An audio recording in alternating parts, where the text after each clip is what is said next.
राम मंदिर ट्रस्ट द्वारा जो ज़मीनें खरीदी गई हैं इस विषय में है। आप सबको मालूम है, पूरे देश को मालूम है कि पूरे देश ने, देश के तकरीबन हर घर ने, गरीब परिवारों ने, महिलाओं ने जो बचत की थी उसमें से भी सब ने चंदा दी है इस ट्रस्ट के लिए। और एक अभियान भी चलाया गया था चंदा इकट्ठा करने के लिए। घर घर गए, चंदा इकट्ठा किया। ये सबकी आस्था है और इस पर आज चोट पहुंचाई जा रही है। जो सुरजेवाला जी आपको फैक्ट्स इसके बाद सुनाएंगे, इससे स्पष्ट है कि 3 चीज़ें हुई हैं। एक, दलितों की ज़मीन जो खरीदी नहीं जा सकती थी वो खरीदी गई है, हड़पी गई है। दूसरा कि कुछ ज़मीनें जो कम दाम की थी इस तरह से बेची गई कि ट्रस्ट को बहुत ज़्यादा पैसों के लिए बेची गई। इसका मतलब है कि जो चंदा का पैसा है उसके साथ घोटाला किया गया है, भ्रष्टाचार किया गया है। इसमें एक उदाहरण है जिससे ये बहुत स्पष्ट तरह से सामने आती है ये बात। एक ज़मीन थी जो 2017 में 2 करोड़ की किसी ने खरीदी। उन्होंने 2021 में उस ज़मीन के 10,000 वर्ग मीटर बेचे ट्रस्ट को। वो 8 करोड़ के लिए बेची वो ज़मीन। 10,000 वर्ग मीटर 8 करोड़ के लिए बेची। उस ज़मीन का उसी ज़मीन का दूसरा हिस्सा 12,000 वर्ग मीटर 2 करोड़ में किसी एक, नाम लिखा है तिवारी जी, किसी रवि मोहन तिवारी जी को 2 करोड़ में बेची गई। कब बेची? 19 मिनट बाद। ठीक है, तो जो दूसरी 12,000 स्क्वायर मीटर की ज़मीन है वो 2 करोड़ में रवि मोहन तिवारी जी खरीदते हैं।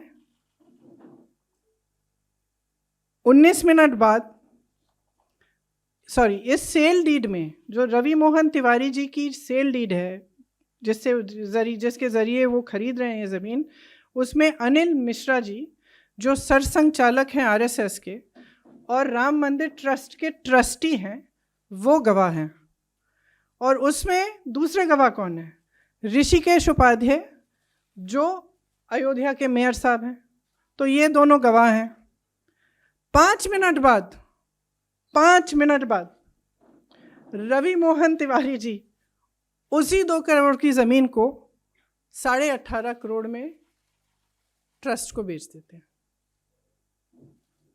तो अगर ये घोटाला नहीं है, भ्रष्टाचार है, नहीं है, तो क्या है? अच्छा, गवाह आपके कौन है? आरएसएस के सरसंघचालक और राम मंदिर के ट्रस्टी साहब। और दूसरे गवाह अयोध्या के मेयर साहब।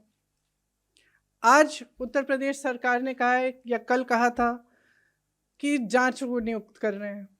जांच कौन कर रहा है? जिला अधिकारी के लेवल के अधिकारी कर रहे हैं। मतलब जिला अधिकारी के स्तर पर ये जांच हो रही है। राम मंदिर ट्रस्ट को उच्च न्यायालय के आदेश के आधार पर बनाया गया, तो ये जांच भी उच्च न्यायालय द्वारा होनी चाहिए, क्योंकि जिला अधिकारी के स्तर का इंसान मेयर को नहीं जांच सकता। ये तो आप सब अच्छी तरह से जानते हैं। क्या हुआ है कि राम मंदिर के आसपास जितनी भी ज़मीनें हैं उस पर लूट लगी हुई है। भाजपा के जो नेता हैं और अधिक पदाधिकारी हैं और जो सरकारी अधिकारी हैं श्री योगी आदित्यनाथ जी की सरकार के, वो सब लूट में मिले हुए हैं। और ये तो एक ही मिसाल है। सुरजेवाला जी आपको इस पर थोड़ा और बताएंगे। लेकिन वहाँ पे कितनी ज़मीन है, कितने हज़ारों का घोटाला किया गया है, नहीं मालूम। बात यह है कि भगवान राम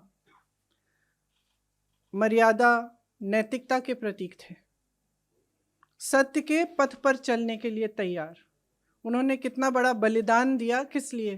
क्योंकि उन्होंने सत्य के पथ पर चलने का उन्होंने निर्णय लिया था। अब उनके नाम पर भी आप भ्रष्टाचार कर रहे हैं, पूरे देश की आस्था को ठुकरा रहे हैं, उस पर चोट पहुंचा रहे हैं। तो एक बहुत गंभीर बात है, इसीलिए हम यहाँ हैं।